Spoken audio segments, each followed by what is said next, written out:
اللہ کے سوا کوئی نہیں، اللہ کے سوا کوئی نہیں، اللہ ہی سب کچھ کرتا ہے، اور وہاں یہ خود اللہ علیہ پاس منہ نہیں کریں گے۔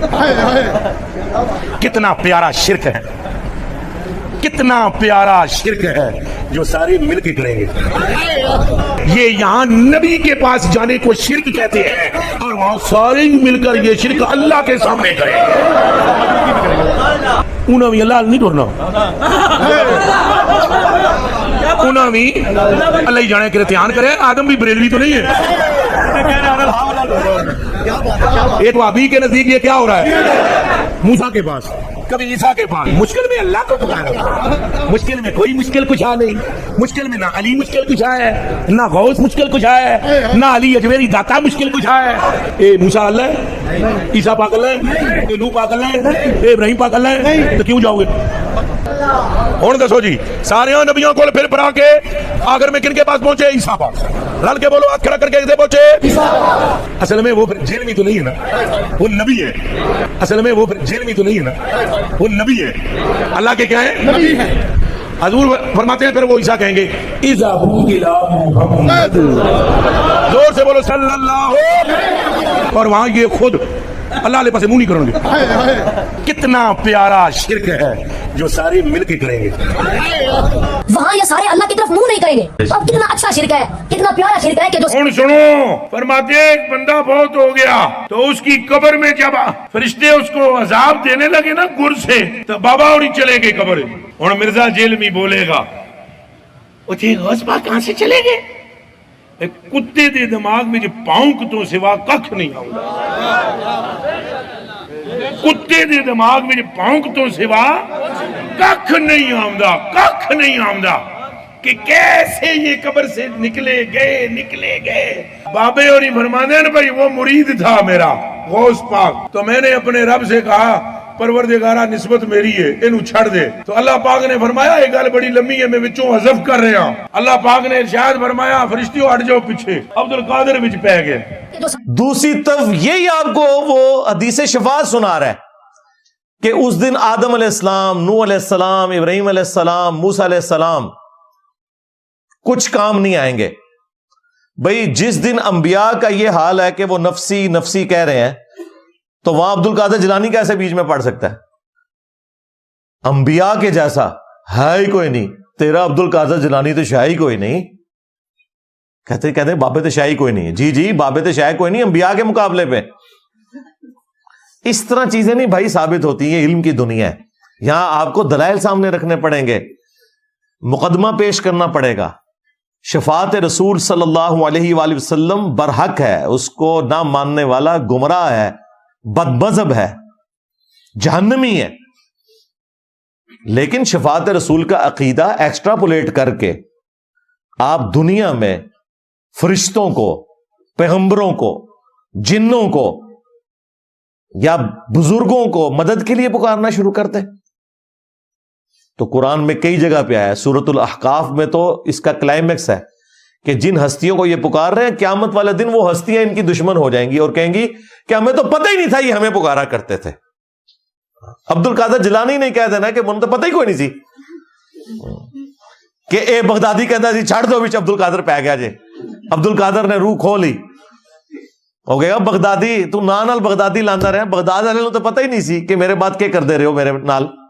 ایک بات آپ سے یہ بھی کہہ دوں، اگر کوئی صاحب دل نہیں ملتا پھر کہتا ہوں مزارات پر جاؤ۔ ہمارے بزرگوں نے فرمایا ولیوں کے آستانے پر جانا ایسے ہی ہے جیسے ان کی ظاہری حیات میں جانے سے فائدہ ملتا تھا، بعد وصال جانے کا بھی وہی فائدہ ہے۔ ان چیزوں کو آپ لوگ مانے نہیں مانے اپنی آپ کی بات ہے۔ کچھ لوگ کہتے ہیں کہ یہ لوگ جب ولیوں کی بات کرتے ہیں تو بہت مبالغہ کرتے ہیں۔ ہم نے کہا جس دن تو ولی کو سمجھ لے گا میں کم بول رہا ہوں تو زیادہ بولے گا، تو کہا جب کہا نا کہ وہ مردوں کو زندہ کرتے تھے تو شرک کر دیا۔ کہا ملا جی تو نے سمجھا کیا ہے غوث پاک کو؟ یہی تو توحید یہاں سے بیان ہوتی ہے۔ کہا غوث پاک نے مردہ زندہ کیا تو شرک ہو گیا، یہ کام تو اللہ کا ہے۔ میں نے کہا اللہ دکھائی نہیں دیتا، سجائی نہیں دیتا، سنائی نہیں دیتا، جو سنائی دے وہ اللہ نہیں، جو دکھائی دے وہ اللہ نہیں، جو سجائی دے وہ اللہ نہیں، جو سمجھ میں ہے وہ اللہ نہیں، جو گمان میں ہے وہ اللہ نہیں، جو وہم میں ہے وہ اللہ نہیں، تو پھر اللہ کو پہچانے کیسے؟ تو اللہ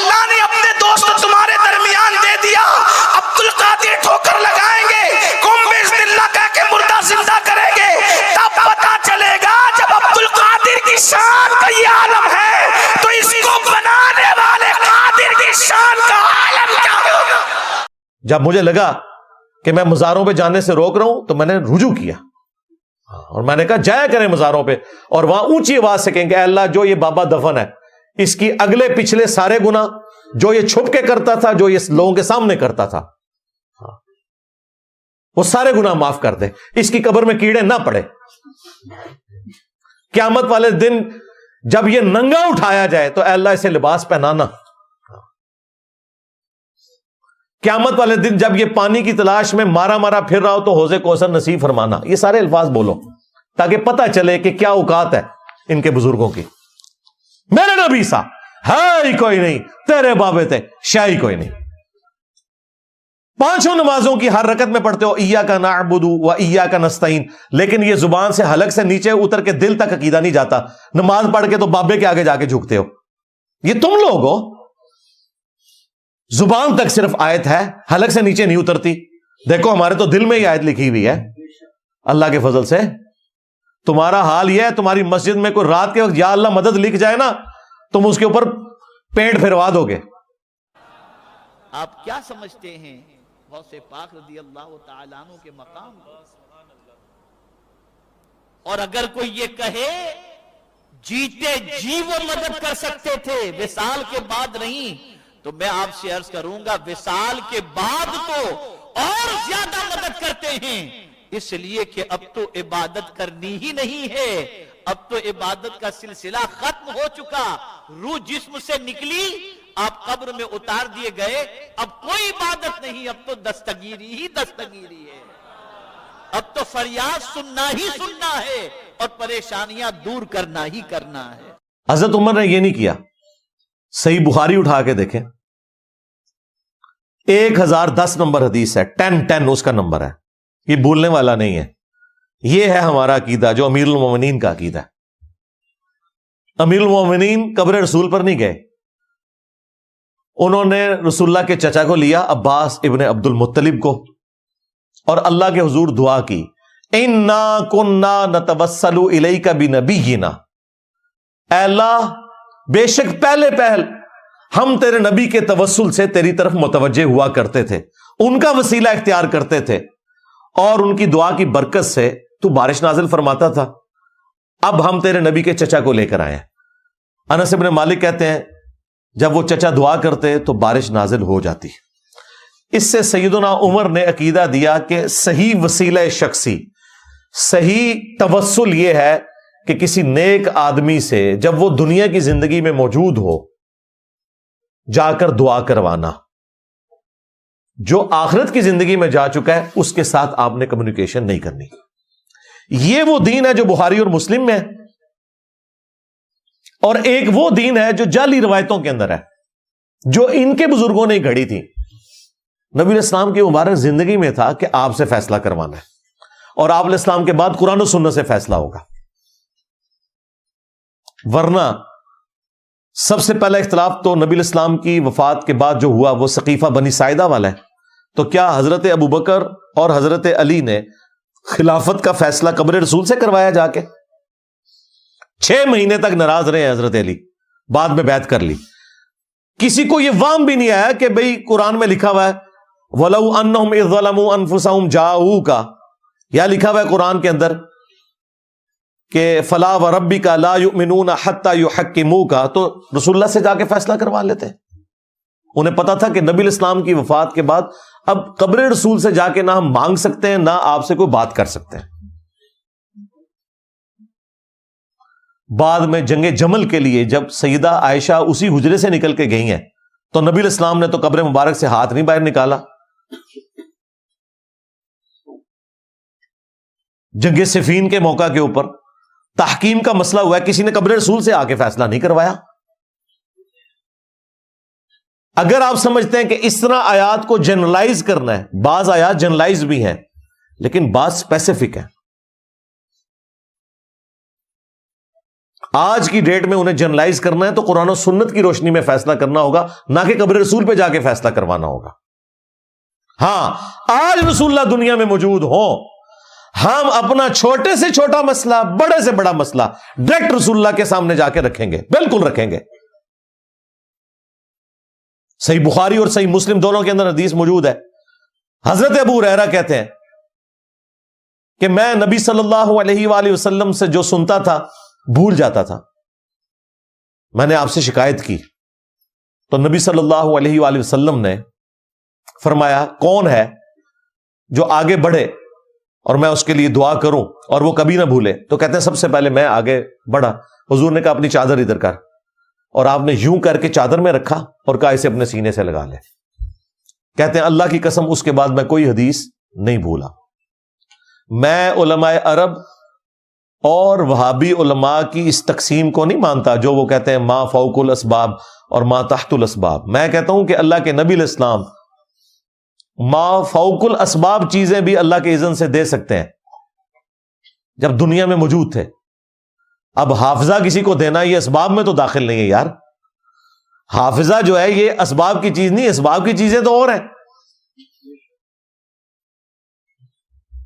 معجزہ ظاہر ہوا. بخاری مسلم دونوں میں حدیث ہے, بارش نہیں ہو رہی تھی, ایک شخص کھڑا ہو گیا, یا رسول اللہ دعا کریں بارش ہو. نبی علیہ السلام نے دعا فرمائی. جمعے کے خطبے میں وہ کھڑا ہوا, اتنی بارش ہوئی. صحابہ کرام کہتے ہیں کہ ہم جب گئے تھے تو بالکل آسمان خالی تھا, واپسی پہ اتنی بارش ہوئی کہ پورا ہفتہ بارش ہوتی رہی, حتیٰ کہ اگلے جمعے میں وہی شخص دوبارہ کھڑا ہو گیا کہ یا رسول اللہ بارش بہت زیادہ ہو گئی ہے, دعا یہ کریں کہ ہمارے گھروں پر بارش نہ ہو, ہمارے گھر ٹپکنا شروع ہو گئے, صرف ارد گرد کی زمینوں پہ بارش ہو. نبی علیہ السلام نے اپنے مبارک انگلیوں سے اشارہ کیا بادلوں کی طرف, بادل پھٹ گئے اور ارد گرد بارش شروع ہو گئی, اور مدینے کے گھر جو ہے بارش سے محفوظ ہو گئے. تو رسول اللہ سے ہی جا کے عرض کریں گے. بخاری اور مسلم دونوں میں حدیث موجود ہے. غزوہ خیبر کے موقع کے اوپر مولا علی علیہ السلام کو رسول اللہ نے بلایا جب فتح نہیں ہو رہی تھی. کہا گیا وہ تو اشوب چشم کے مرض میں مبتلا ہے. آپ نے فرمایا کہ لے کر آؤ انہیں. آپ نے مبارک لعاب اپنی تھوک مبارک ان کی آنکھوں میں لگائی, شفا ہو گئی. وائرل ڈیزیز ہے, 15 سے 20 دن چاہیے ریکوری کے لیے, اسی ٹائم شفا ہو گئی. اور یہاں ہمیں شیعہ بتا رہے ہیں کہ رسول اللہ نے مولا علی کو مدد مانگی, اور ڈب مرو ہے. جس بندے کی آنکھیں نہیں کھل رہی تھیں, تھوک مبارک کی برکت سے اس کی آنکھیں کھلی ہیں, اس کا مشکل کشا رسول اللہ ہے یا وہ رسول اللہ کا مشکل کشا ہے؟ نصیحت ہے. دماغ بھی نہیں کام کرتا ان لوگوں کا. یہ تو مولا علی کے لیے اعزاز تھا کہ اللہ تعالیٰ نے اپنے محبوب صلی اللہ علیہ وآلہ وسلم کی مبارک دعا کی برکت سے انہیں شفا بھی دی اور ان کے ہاتھوں کے پر فتح ہوگی. تو آج کوئی بھی مسئلہ ہو ہم رسول اللہ کے پاس ہی جائیں گے. یعنی نبی علیہ السلام سامنے موجود ہوں تو اور عقیدہ ہے, اور آپ علیہ السلام دنیا میں موجود نہ ہو تو اور عقیدہ ہوگا. اسی لیے میں نے ایک دفعہ اپنی ایک ویڈیو میں جملہ بولا تھا کہ نبی علیہ السلام کی مبارک زندگی میں جب وہ دنیا میں تھے, زندہ تو آج بھی ہے آخرت کی زندگی کے ساتھ, جو عقیدت صحابہ کرام علیہم رضوان کی رسول اللہ کے ساتھ تھی, آج وہ عقیدت اگر آپ نے دیکھنی ہے نا تو یہ وہ عقیدت ہے جو بریلوی آپ سے ڈیمانڈ کر رہے ہیں.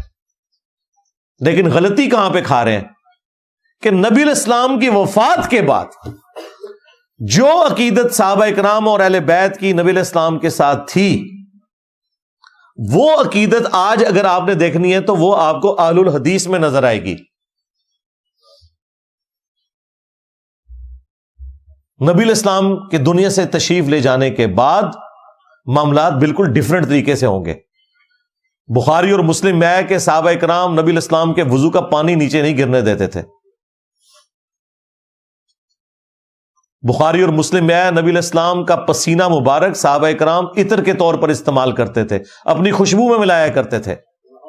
لیکن کسی نے نبی علیہ السلام کی وفات کے بعد ان کی قبر کی مٹی نہیں لی, وہ نہیں چاٹی, پسینہ لیا, وضو کا ٹپکا ہوا پانی بھی لیا, تھوک مبارک بھی لی, قبر کی مٹی نہیں چاٹی.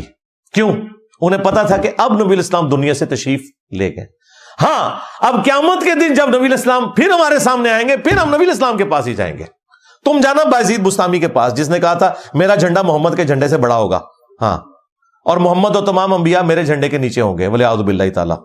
ہاں تم اس کے جھنڈے کے نیچے جانا، ہم تو نبی علیہ السلام کے پاس ہی جائیں گے. تو شفاعت رسول کا عقیدہ صلی اللہ علیہ وآلہ وسلم، اس کا اس توسل، وسیلہ یا استعانت یا استمداد کے مسئلے کے ساتھ کوئی لینا دینا نہیں ہے. یہ دو بالکل الگ چیزیں ہیں. اس طریقے سے آپ چیزوں کو ملانا شروع کر دیں گے تو دین کی پوری عبارت ہی دھڑم سے گر پڑے گی.